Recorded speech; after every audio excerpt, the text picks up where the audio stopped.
There we go, just letting everyone. Hello, everybody. Sorry for being slightly late. We were just dealing with some technical issues, as always, as that always happens. Really warm welcome and thank you, everyone, so much for joining. It's really nice to see so many faces here, or just camera Zoom faces here, which is great. And this is the third event of our feminist book club series, We Should All Be Feminists. I'm Rebecca, I'm a gender master student, and I'll be one of the facilitators for this event today. So these events are being delivered by ENORB, which for anyone who's new here is a network aimed at strengthening mutual understanding and collaboration between religious and non-religious groups. And this project is also being funded by the European Network Against Racism's Empowerment and Resilience ER Fund.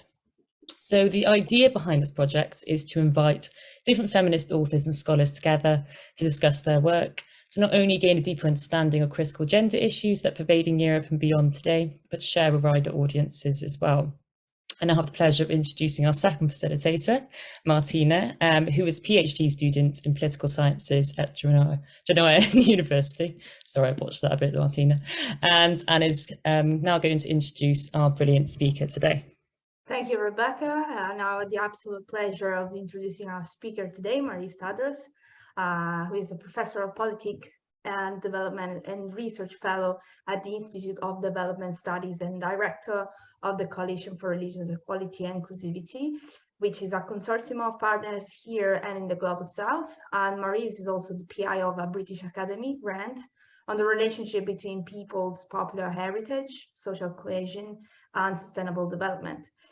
And Mariz also has led up several multidisciplinary, multi-country research programs with a focus on civil society, democratization, gender, human security, religion, and development. And she's also authored more than 100 research outputs, including 3 single books, 2 edited volumes, and several journal editions, working paper, research blogs, and articles.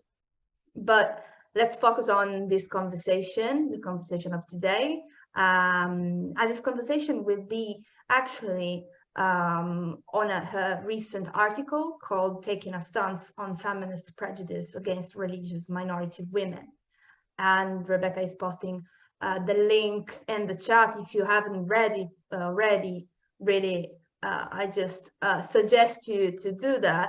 And also as well other Mariz research books and articles. So I'll leave the floor to Rebecca for the first question.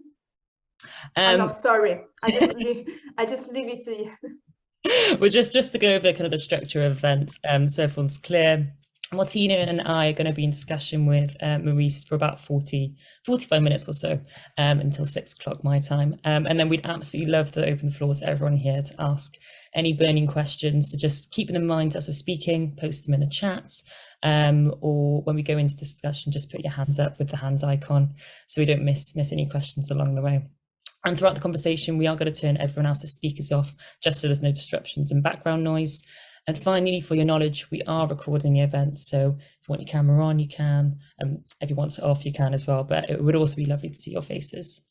So I'm now over to Martina for our first question. That's right. Yes, indeed. The first question was mine, because I'd like you, Mariz, to explain us what was the primary motivation or motivations behind writing this article. Because from a feminist perspective, it's really important to, have the background of the author and understand their position. I know it's kind of also sometimes could be also a hard question, actually. So if you'd like to say something about that.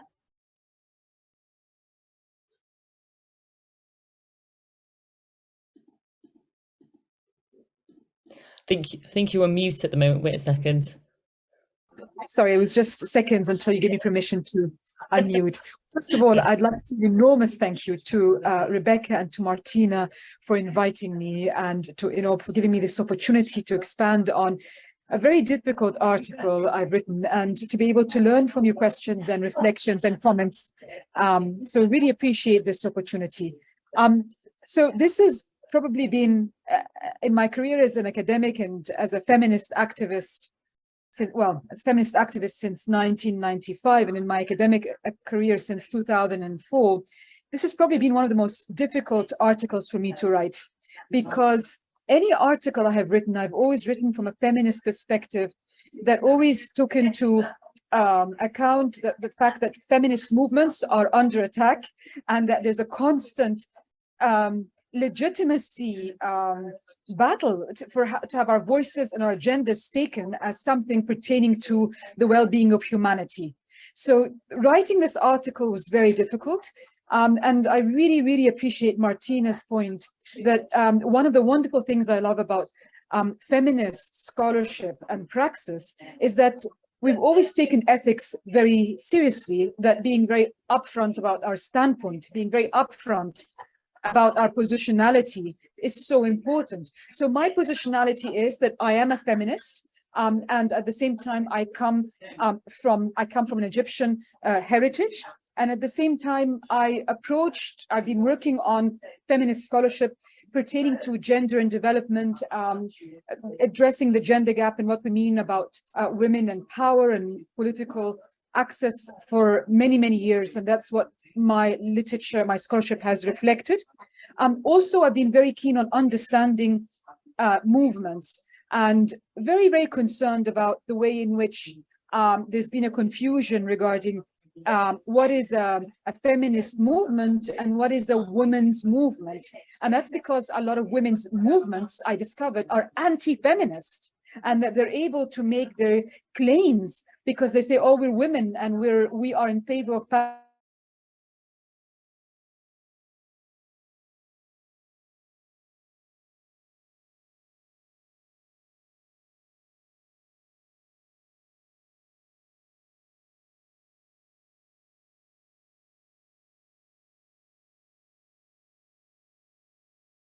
Oh no, we've come into some technical difficulties, haven't we? With the Wi-Fi. Hopefully we'll in the West. And that was very important because there are a lot of women who are active in the anti-feminist movement. Then I began to be very concerned about genocides happening around the world, and about what we call politically homogenizing projects around the world. And by that I mean where countries, where states try and present this political project that we all belong to one religion, one group, and everybody else that is different, what we call otherized, needs to fall into line. And in very extreme cases, falling into line takes political projects that involve ethnic and religious cleansing, as we saw in Myanmar, where there's a cleansing of populations that are not Buddhist and do not follow the military political project of everybody having one common Buddhist background identity. And in other cases, such as India, well, it hasn't reached a point of cleansing, but what we do see is an acute otherization, a stigmatization, laws, policies, discourses that otherize Muslims or even Hindus who don't follow the same Hindutva ideology. And I began to work on, well, how do we take this to inclusive agendas? How do we make development that says it's committed to an inclusive agenda, aware and responsive to this?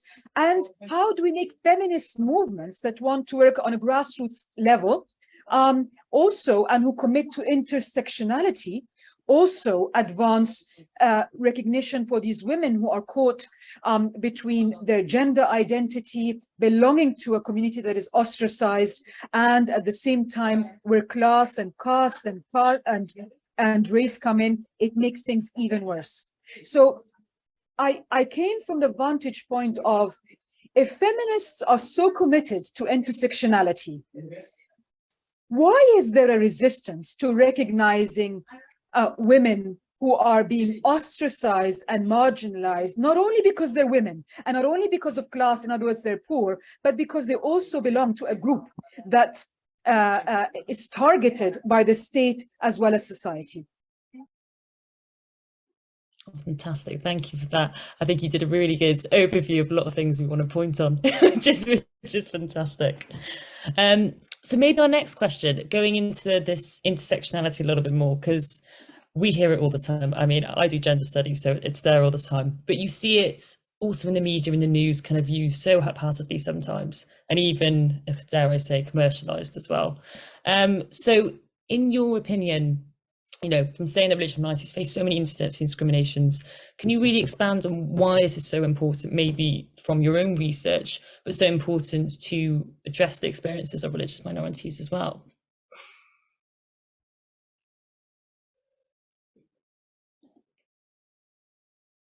Thank you. I think every time you will need to give me permission to unmute, so it might be, so that's why it takes a few seconds.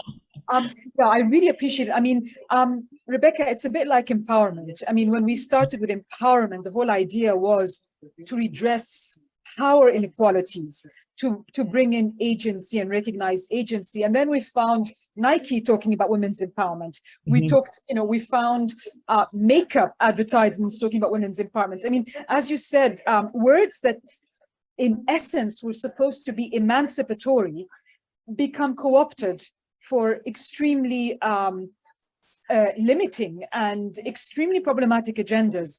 And you're absolutely right, intersectionality is one of them. And the way in which it has been harmfully used is this idea of plotting women along a grid. Or you are the woman from the South, or you are the woman where you have an intersection of race and gender in your identity, as if women are comprised of puzzles that you put, you know, pieces of puzzles together. And it becomes very problematic because it reifies, it creates new reified identities. You know, the LGBTQI woman from India, the Dalit Muslim woman from, you know, that kind of identity reifications. But I want to go back to how Crenshaw had encouraged us to look at it. And when Crenshaw was looking at race relations in the United States, she found there was incredible resistance in the mainstream American feminist movement to recognize that women are differently positioned, not just as individuals, but as members of different communities. And that this differently positioned,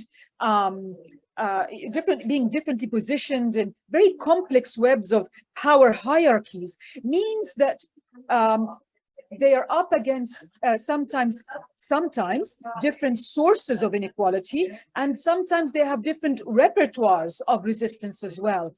And it's interesting because when she looked at the intersection of gender and race, she found that one of the problems was an invisibilization of how those dynamics create differently positioned communities and identities.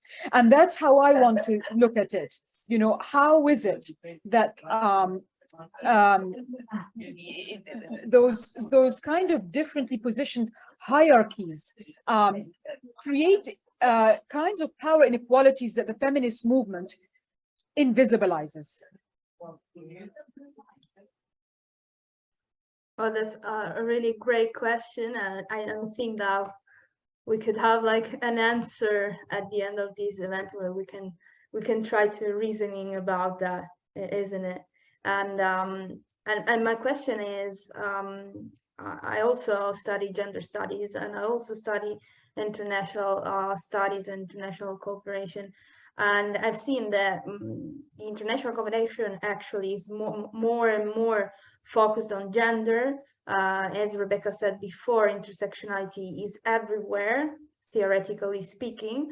And gender is one of the key and one of the crucial point in each program in international cooperation, especially in the European Union.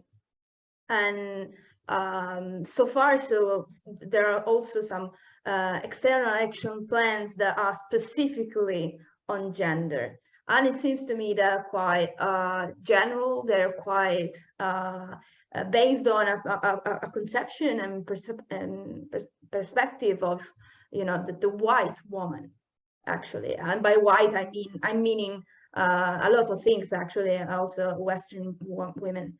And so I've kind of understood already a little bit about your position toward those kind of projects.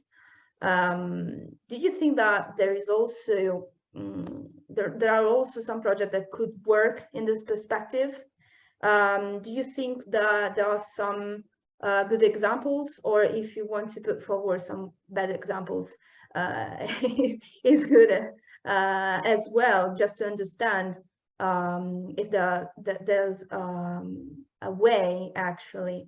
Also because I think that I mean the trend is that those kind of projects are much more each day, so they're kind of increasing, and if we'd like to stop them, it's kind of hard as well.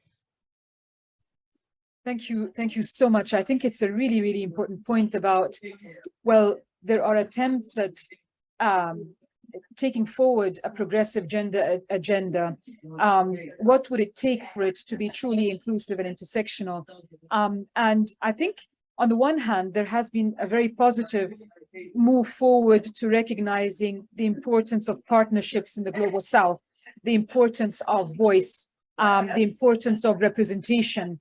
But sometimes under the rubric of being sensitive, there is an elimination of the voices of anyone who doesn't fit into the Western construct of what the other from the Global South looks like. So, for example, in one of the publications we had, one of the young women in Egypt who is a Muslim and who isn't veiled said that she was attending a conference she was invited to attend a conference in the West, and they told her, oh no, we don't want you to appear to speak to the press, we want a veiled woman.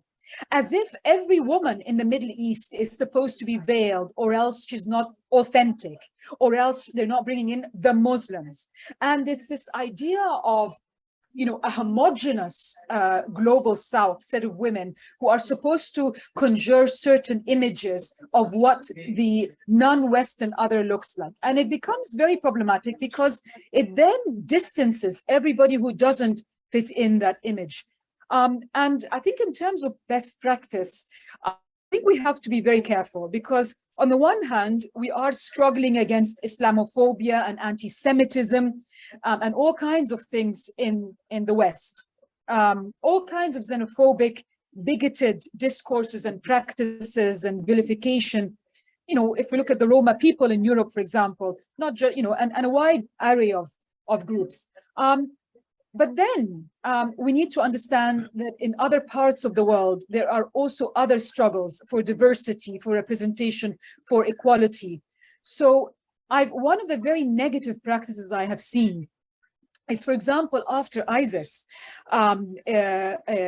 genocide in Iraq, you know, when women were speaking out against the atrocities that Yazidi women, a very ancient religious group dating back from the 12th century, who have been in Iraq, you know, since, you know, for centuries, and they are not from the Muslim majority, but they were the ones that were targeted with sexual slavery, with elimination, with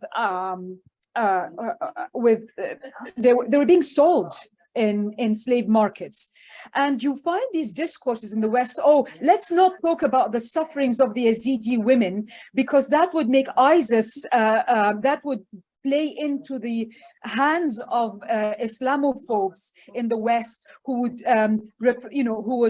see ISIS as representing all Muslims. Well, I think this is really dangerous. Let us disentangle the struggles. Let us educate people that Muslims are not followers of ISIS, but also let us not deny the Yazidi women the right to talk about their suffering, and for this to be recognized, not just as women, but as women who belong to a religious minority who were targeted because of ideologically motivated forms of targeting pertaining to their religious identity. So let us not make issues of representation more important than issues of inclusivity. That's brilliant. And that point about distancing is just, I think, so powerful and so difficult to see sometimes as well, or kind of perceive. I know one of my favorite scholars, Sarah Ahmed, I love her ideas about affect and kind of the use of emotions and things like that, how you kind of distance certain bodies in the media, and it's just, you can't see it, but you can feel it, and you know how it's working, how powerful it is. Sorry if this is a really granular question, but we kind of had to ask, so obviously from your expansive research, when you say religious minorities, I think this is used really inconsistently as well. How would you describe this? And what do you really mean when you say religious minorities? Thank you so much. And this is a really important and actually a very central question, because not every woman who belongs to a group that is numerically small means that it is a religious minority, in the sense that some minorities, religious minorities, have enormous power.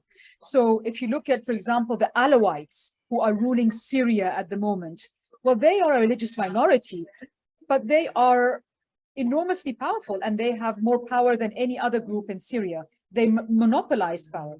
So where we talk about and it's also the other very problematic way in which minorities has been used in the West historically is many women in the Middle East would, for example, say we are not minorities. And the reason why they say this is because in the West, when we talk about religious minorities, we generally think about migrants, we generally think about newcomers. But for the Yazidis, for example, or a very small group called the Sabians, who've existed since, before the dawn of Christianity and Islam, even in the Middle East, well, they would say, we're indigenous people.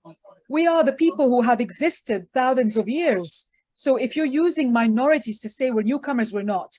And the third problem with the term minorities is that many would say that the term has been used by Western colonialist powers for a divide and rule strategy. Or we say majority, let's divide and rule people among different minorities. So these are all very problematic histories and practices. So when I use religious minority, I basically mean women who are otherized, who belong to communities, and they're otherized, not just because they're women, but because they belong to communities who are experiencing intersecting inequalities in relation to the majority.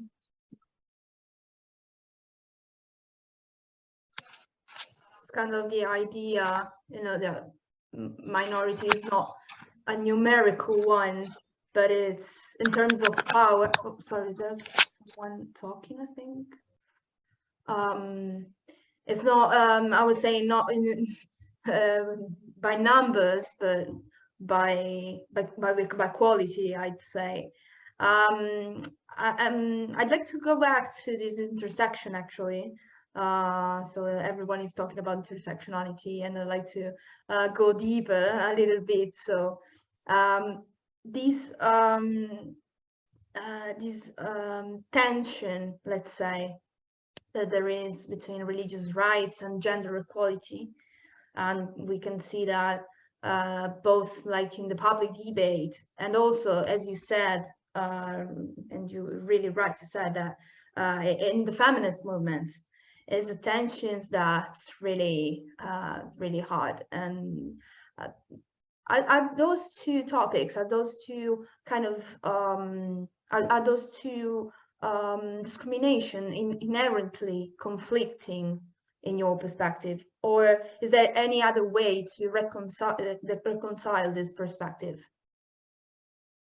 Well, first of all, I think my own writings, we have critiqued the way in which religion has been weaponized to undermine women. And this has been done through very, well, sometimes some religion, let's just be blunt here, some religious text is patriarchal. And in some cases, the text is open to interpretation, but the monopoly of interpretation power in the hands of patriarchal men and patriarchal women has led to very regressive visions of how this religion should be lived. And the third is, we know very well that very fanatical movements who profess homogenizing agendas have also used religion to legitimize their cleansing campaigns, whatever these look like, across a wide array of religions and a wide array of ideologies. So the fact that religion has sometimes been appropriated and weaponized to undermine women's rights is a historical and contemporary reality. So that's a fact. I mean, that is just, it's just one of these very unfortunate facts. Now, coming to the issue of what does it mean for us as feminists? Because on the one hand, we have a responsibility to challenge any ideology that takes away from a more humane world. Sorry, I'll just be 1 second because it's quite loud here.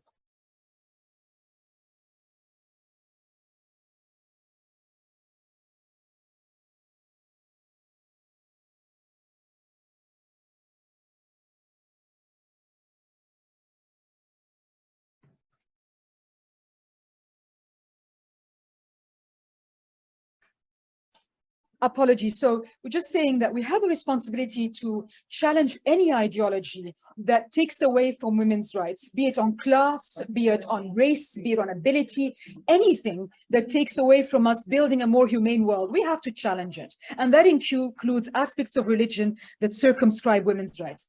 On the other hand, if we are really serious about intersectionality, then we have to be intersectional for all, for women who have disabilities, for women who are who come from racial backgrounds that are otherized, for women who are targeted because they're poor, domestic servants in hostile environments, a whole wide array. But we can't decide that because religion has been a problem for our emancipation for thousands of years, then we will ignore women who are victims of genocides, women who are victims of ethnic and religious cleansing, or women who are experiencing forms of targeting pertaining to the intersection of their race, of their geography, of their religion, and say, well, that's too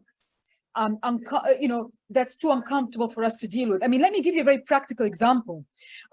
In many cases where there is an intersection of caste, so for example, you're seen by society as belonging to the Dalit class, the class that is seen as the untouchables, the class that is seen as, the most socially vilified in many South Asian societies. Now, if you belong to the Dalit class in Pakistan, yes, as a woman, you are very vulnerable because of the intersection of caste and class to experience a whole wide array of gender, the amplification of gender-based violence.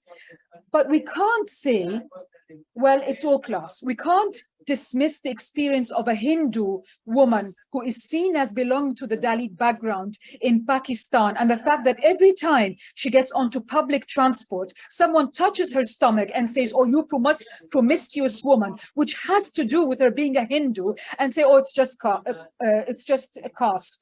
Because of course, if she was a wealthy woman, and if she was dressed differently, and if her identity as a Hindu woman wasn't made public in that way, she wouldn't be facing the same kind of public harassment. Does this mean that poor Sunni Muslim women in Pakistan, who constitute the majority, don't get sexually harassed on buses? Of course they do. But the comparison here has to do with a certain kind of ideologically motivated targeting because of the intersection of being poor, of being of a certain caste, and because of belonging to a Hindu.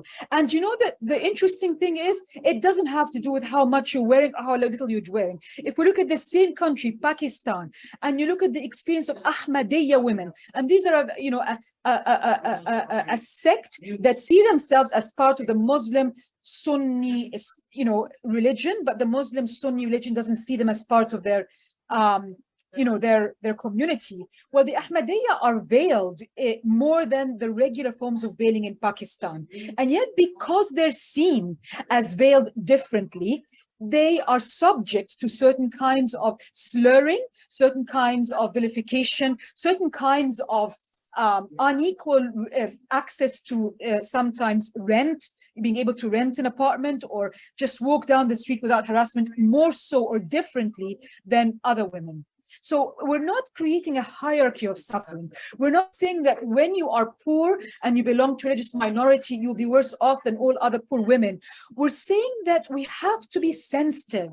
We have to visibilize their experiences too. We don't want hierarchies of suffering. We just want recognition. So what does good practice look like? What would it mean? I think the first thing is that we need to have conversations at national level within the feminist movements. I'd love to have, conversations within the feminist movement in Pakistan. They have started talking about, how blasphemy laws have targeted certain women who belong to minorities. They've started looking at the situation of Hindu and Christian women in the Sindh province and so forth. So that's really important, because then it's not the West objectifying women. It's feminist movements nationally incorporating the voices and experiences of these women. Secondly, UN Women would need to bring it around the table. They have consultations all the time.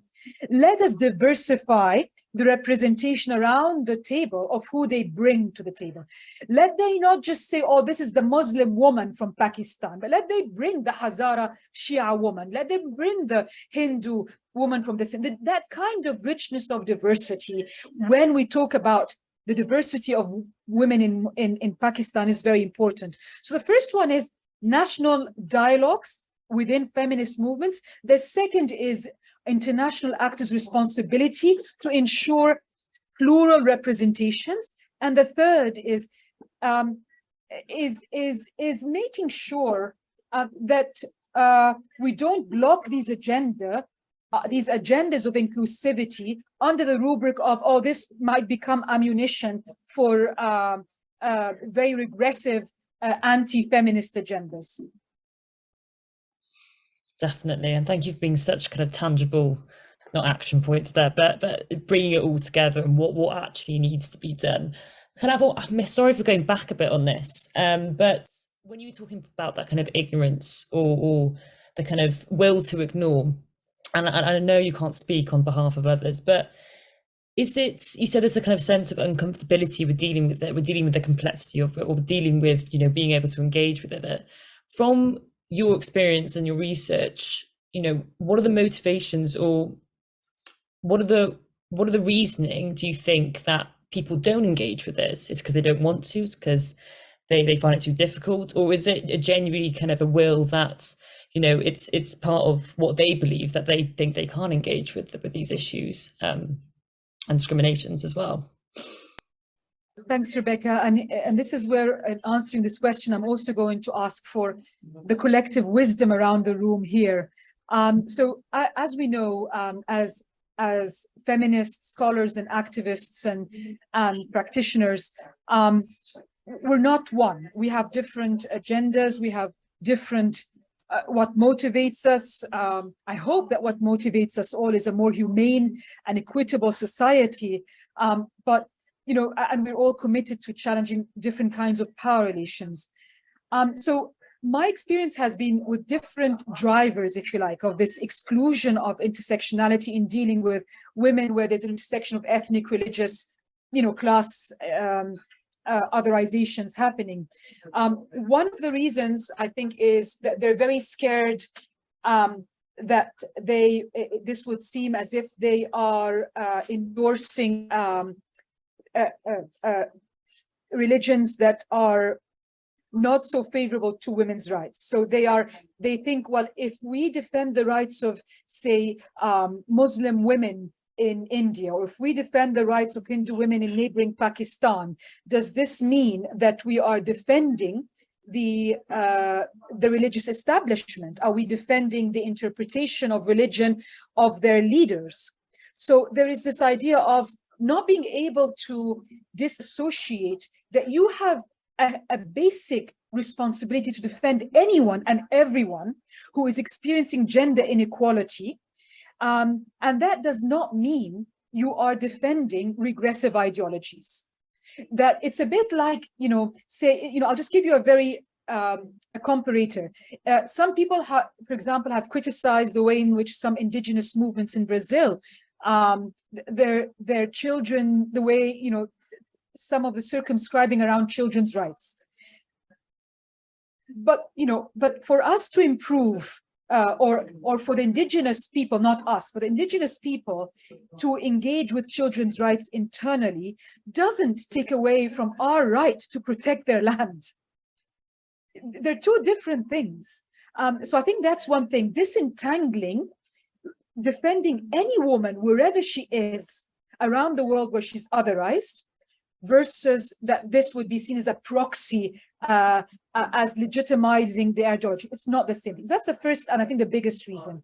The second reason, I would say, is sometimes feminist movements are struggling with so much at home, and they are very worried that if they start defending the rights of religious women that they would lose some of their supporters because of the fact that they live in highly intolerant societies. And we've seen this in, for example, Myanmar, where some of the Buddhist women's movements would refuse to speak up on behalf of Muslim women and Christian women in Kachin because they don't want to be fighting the state on more than one front. The third reason, I think, which is really important, and this is where it really hurts me. So I had reached out to a very well-known feminist scholar from the Global South who is extremely popular in Western scholarship. And I said to her, please, can you help me spread the word that for us to be really inclusive about our intersectional lens, we need to include women who are otherized because of these intersections. And she wrote back saying, Mariz, we've been there, we've done that. We've done this under the rubric of feminist movements have already talked about minorities within minorities. So what you're saying is nothing new. And it really hurt me because it comes from a place of, we are your elders. We are your feminist elders. We are older than you in age, in wisdom, in scholarship. We've said it all. You have nothing new to say. And it reminded me of the struggle of women in the United States when they tried to bring issues of race up, and people said, this is a side issue. This is not where the key struggle is. And of course, yes, the feminists have engaged with minorities within minorities, but it's not the same as an intersectional lens, because an intersectional lens encourages you not just to see women as victims of systems, but to see women as exercising agency. In other words, what is it about Hindu women in Pakistan, about the songs they sing, the stories they tell about themselves, the way they collectively engage, that are also sources of strength, not just being targeted by the majority? What gives them strength?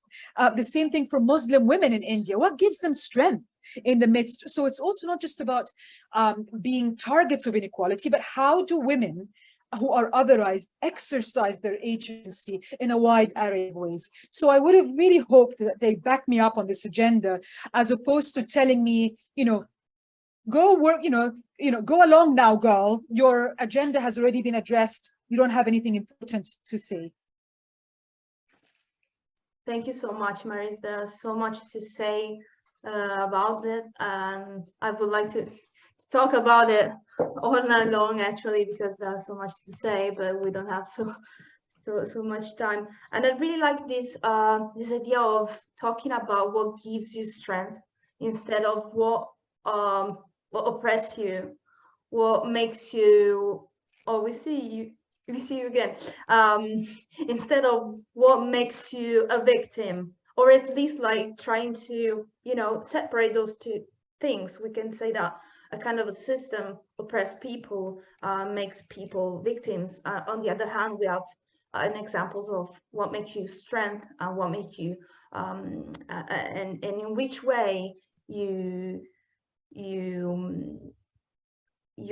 have an agency, let's say. I really like this idea because in the feminist movement, in the academic movement, there is really little about this. I really much appreciated what you talked about. And I was thinking about representation, because you mentioned is a way to to not having hierarchies, let's say, not just to include people because they are from another country, they're from another, they belong to another religion, and we have like this kind of a system of quotas. And as you said, that it's really linked to stereotypized idea of the Global South.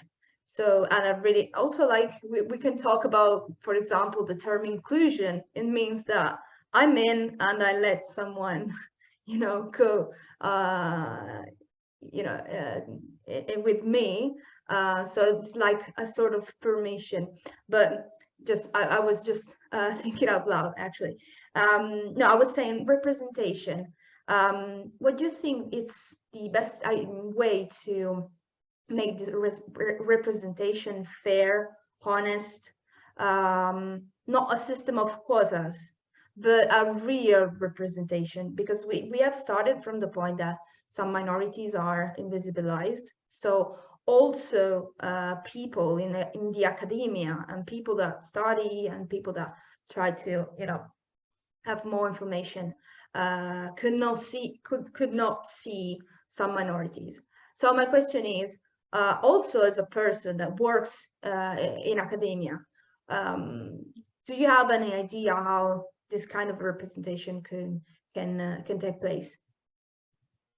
Thank you so much, Rebecca. And I apologize that some of the thinking I will share now may not be very organized. And this is where, again, I'll ask for the collective wisdom of colleagues online to help me out here, because they may have, I'm sure they have a wide array of ideas to help us with this question.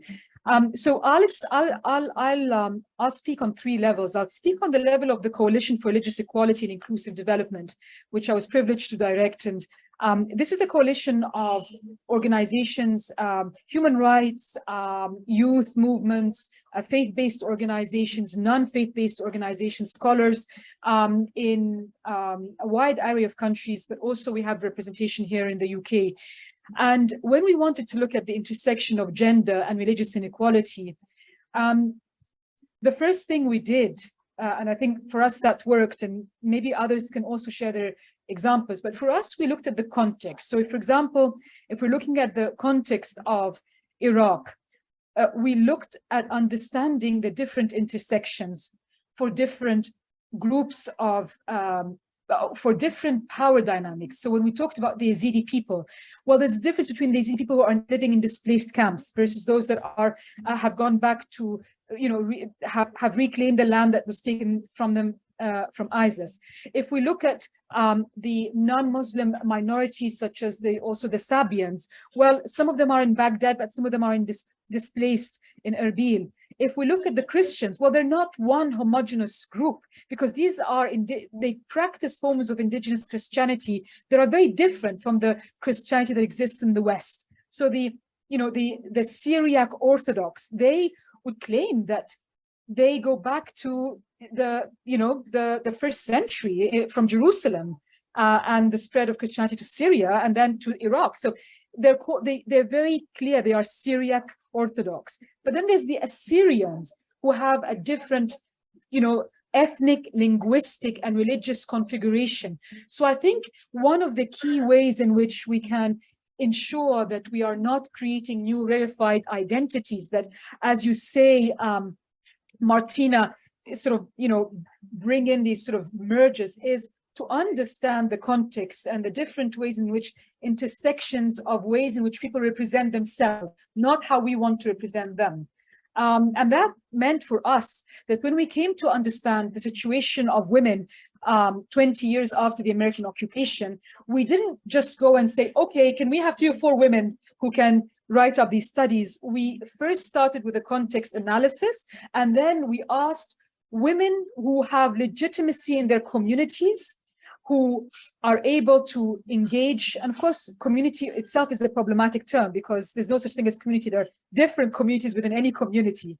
But who were able to reach out to different women in their geographic area and have these consultations and issues of what affects them most. So it meant that the report on Iraqi women had 8 or 9 different sections: the perspective of a Sabian woman, the perspective of a woman from a Kakai background, the perspective of a Syrian, different from Chaldean, even, so for me, the contextual analysis and representation as people represent themselves in these communities is very important.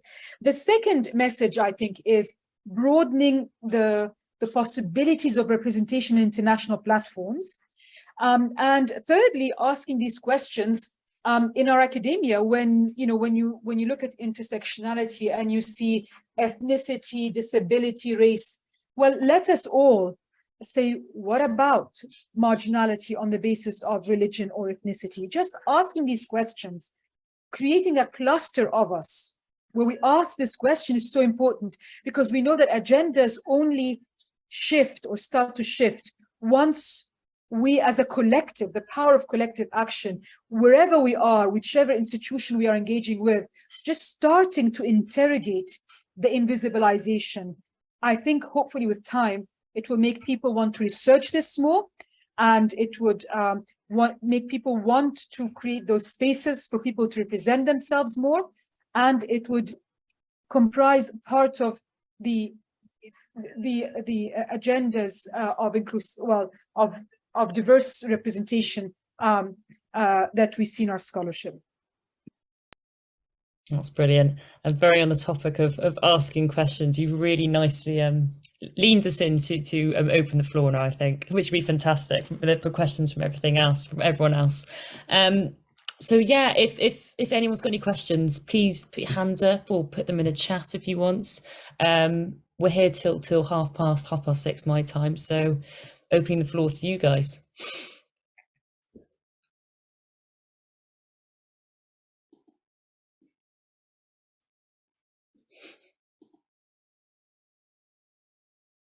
Rebecca, may I ask a question? Could I ask everybody who's around the room to share what are the things that perhaps made you cringe as you listened, and what are the things that perhaps made you feel, aha, yes, I get, what parts of what I was saying maybe just, need to be problematized? Because I think it's a great thing when we can also openly problematize themes and issues together and help sharpen our understanding and thinking together. So I'd like to ask everyone, what parts resonated with your experience, and what parts did you feel, well, maybe not so? That's a very good point. Oh, I think we got a hand up. We got Tej. Hi, Tej. I think, thank you very much for, it's very interesting. I think my question is, you spoke a lot about the strength of women from Pakistan and also from India, and you also spoke about feminist women, which you were very surprised to get the reaction that you did. I guess so. My question is, so what gives you the strength to continue in the work that you do against the backdrop of all this backslash that you face? Thanks, Tej. Yes, it's what gives me the strength. I think I believe very strongly in the power of collective action, and I always think change takes time. I think where we were 50 years ago with our feminist movements, 50 years ago, you didn't dare even use the term marital rape. 50 years ago, talking about sexual harassment in the private or public sphere was, it was just not possible. Sorry, I'll just be 1 second.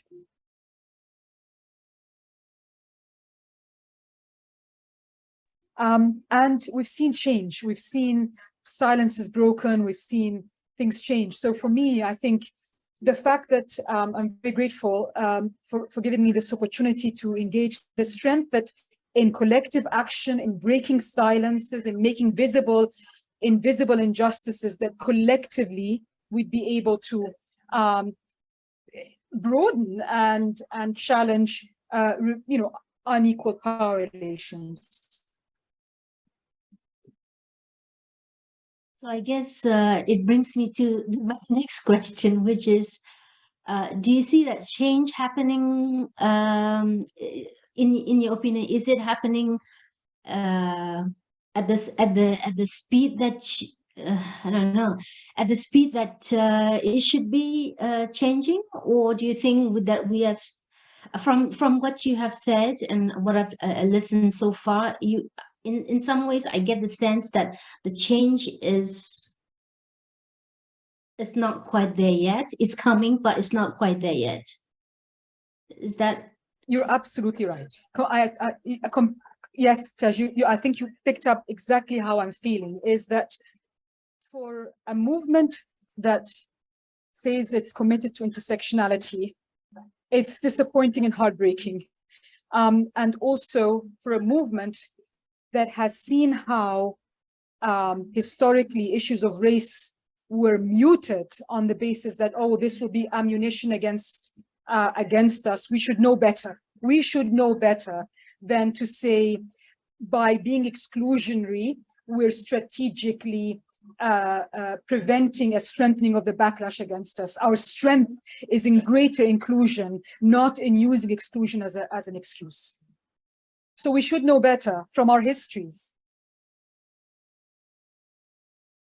I think in some ways, I feel like we humans, we are kind of like a dinosaur. We forgot what happened in history, and in some ways we repeat it again in some, because, yeah, unfortunately, yeah.